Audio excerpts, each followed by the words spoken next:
ನಮಸ್ಕಾರ ವೀಕ್ಷಕರೇ, ತಮಗೆಲ್ಲರಿಗೂ ಶ್ರಮಕುಮಾರ್ ಯೂಟ್ಯೂಬ್ ಚಾನಲ್ಗೆ ಸ್ವಾಗತ. ದಯವಿಟ್ಟು ಈ ವಿಡಿಯೋ ಇಷ್ಟ ಆದರೆ ಲೈಕ್ ಮಾಡಿ, ಶೇರ್ ಮಾಡಿ, ಕಮೆಂಟ್ ಮಾಡಿ, ಹಾಗೆ ಮರೆಯದೆ ಸಬ್ಸ್ಕ್ರೈಬ್ ಮಾಡಿ ಅಷ್ಟೇ. ಸ್ನೇಹಿತರೆ, ನಾವಿಂದು ಕರ್ನಾಟಕದಲ್ಲಿ ಅಂದರೆ ಇಡೀ ಇಂಡಿಯಾದಲ್ಲೇ ಅತಿ ಕಿರಿಯ RTI ಅಧಿಕಾರಿಯಾಗಿ ಆಯ್ಕೆಯಾದಂತಹ ಡಾಕ್ಟರ್ ಹರೀಶ್ ಕುಮಾರ್ ಅವರ ಪ್ರಮಾಣ ವಚನ ಸ್ವೀಕಾರ ಸಮಾರಂಭಕ್ಕೆ ಸಮಾನ ಮನಸ್ಕರಾದ ನಾವೆಲ್ಲರೂ ತೆರಳ್ತಾ ಇದ್ದೀವಿ. ಮೈಸೂರಿಂದ ನಾವು ಬೆಂಗಳೂರಿಗೆ ಹೋಗ್ತಾ ಇದ್ದೀವಿ. ಇವರು ಪ್ರಸಾದ್ ಅರಳಿಪುರ, ನಮ್ಮ ಸ್ನೇಹಿತರು. ಇವರು ವರಹಳ್ಳಿ ಆನಂದ್. ಹಾಗೆ ವರಹಳ್ಳಿ ಆನಂದ್ ಅವ್ರ ಪಕ್ಕದಲ್ಲಿ ಕುಂತಿರೋರು ಇವರು ನಮ್ಮ ಸಂಜಯ್.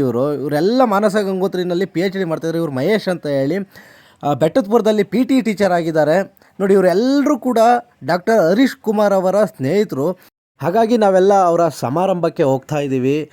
ಸ್ನೇಹಿತರೆ, ಮಧ್ಯಾಹ್ನ 2 ಗಂಟೆಗೆ ನಾವು ಊಟನ ಮಾಡ್ದೋ. ಒಂದೊಳ್ಳೆ ರೆಸ್ಟೋರೆಂಟಲ್ಲಿ ಒಂದೊಳ್ಳೆ ಊಟನ ಮಾಡ್ದೋ. ಹೊಟ್ಟೆ ತುಂಬ ಊಟ ಮಾಡ್ದೋ. ತುಂಬಾ ಚೆನ್ನಾಗಿತ್ತು ಊಟ.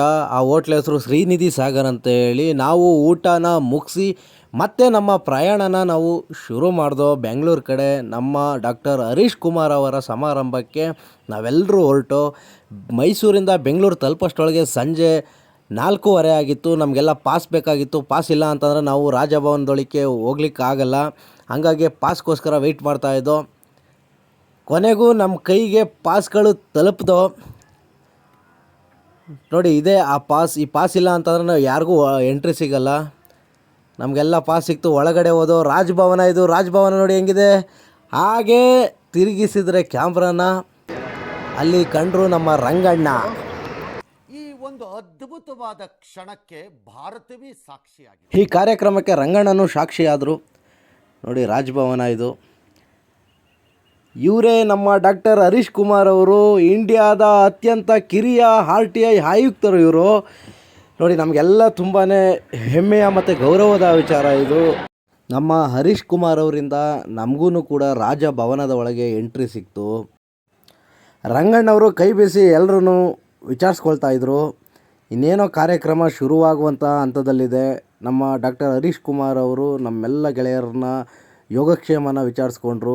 ಸ್ನೇಹಿತರೆ, ಈಗ ಕಾರ್ಯಕ್ರಮ ಶುರುವಾಗುವಂತಹ ಸಮಯ. ರಾಜ್ಯಪಾಲರ ಅದ್ದೂರಿಯಾದಂಥ ಎಂಟ್ರಿ ತಗೊಳ್ತಾರೆ.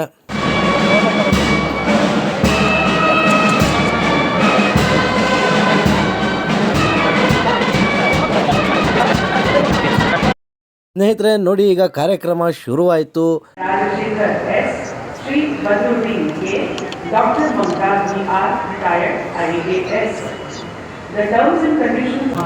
ನಮ್ಮ ಆತ್ಮೀಯ ಸ್ನೇಹಿತರು ಡಾಕ್ಟರ್ ಹರೀಶ್ ಕುಮಾರ್ ಅವರು ಈಗ ಪ್ರಮಾಣ ವಚನವನ್ನು ಸ್ವೀಕರಿಸ್ತಿದ್ದಾರೆ. ನಾನು ರಾಜ್ಯ ಮಾಹಿತಿ ಆಯುಕ್ತನಾಗಿ ನೇಮಕಗೊಂಡ ಹರೀಶ್ ಕುಮಾರ್ ನಾನು ಕಾನೂನಿನ ಮೂಲಕ ಸ್ಥಾಪಿತವಾದ ಸಂವಿಧಾನಕ್ಕೆ ಸರಿಯಾದ ಶ್ರದ್ಧೆ ಮತ್ತು ನಿಷ್ಠೆಯನ್ನು ಹೊಂದಿರುತ್ತೇನೆಂದು, ಭಾರತದ ಅಖಂಡತೆ ಮತ್ತು ಸಾರ್ವಭೌಮತ್ವವನ್ನು ಎತ್ತಿಡುತ್ತೇನೆಂದು, ನನ್ನ ಪದದ ಕರ್ತವ್ಯಗಳನ್ನು ಯಾವುದೇ ಭಯ ಅಥವಾ ಪಕ್ಷಪಾತ, ಒಲವು ಅಥವಾ ದ್ವೇಷವಿಲ್ಲದೆ ವಿದ್ಯುಕ್ತವಾಗಿ ಮತ್ತು ನಿಷ್ಠೆಯಿಂದ ಹಾಗೂ ನನ್ನ ಸಾಮರ್ಥ್ಯ, ತಿಳುವಳಿಕೆ ಮತ್ತು ವಿವೇಚನೆಯನ್ನು ಸಹ ನೆರವೇರಿಸುತ್ತೇನೆಂದು ಮತ್ತು ಸಂವಿಧಾನ ಮತ್ತು ಕಾನೂನುಗಳನ್ನು ಎತ್ತಿಡುತ್ತೇನೆಂದು ಶ್ರದ್ಧಾಪೂರ್ವಕವಾಗಿ ನವೀಕರಿಸುತ್ತೇನೆ.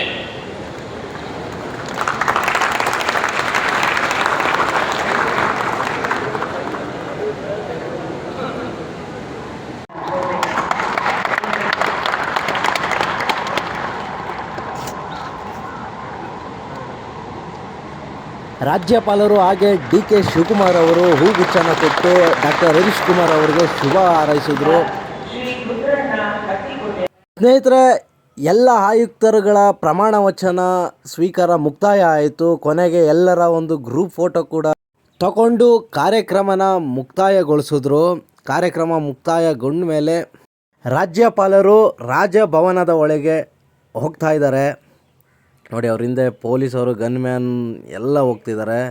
ಅವ್ರು ಹೋದಾದ್ಮೇಲೆ ಹಿಂದೆನೇ ನಮ್ಮ DK ಶಿವಕುಮಾರ್ ಅವರು ಕೂಡ ಹೊರಟರು. ಅವ್ರ ಜೊತೆಯಲ್ಲಿ ಹೊಸದಾಗಿ ಆಯ್ಕೆಯಾದಂತಹ ಆಯುಕ್ತರು ಕೂಡ ಹೊರಟರು. ಅವರೆಲ್ಲ ಹೊರಟಾದ್ಮೇಲೆ ಸ್ನೇಹಿತರೆ, ನಮಗೊಂದು ಒಳ್ಳೆ ಸ್ನ್ಯಾಕ್ಸ್ನ ಅರೇಂಜ್ ಮಾಡಿದರು. ನಾವು ರಾಜ್ಯ ಭವನದ ಒಳಗೆ ಒಂದೊಳ್ಳೆ ಸ್ನ್ಯಾಕ್ಸ್ನ ಸವಿದೋ. ನೋಡಿ, ಇದೇ ಆ ಸ್ನ್ಯಾಕ್ಸ್.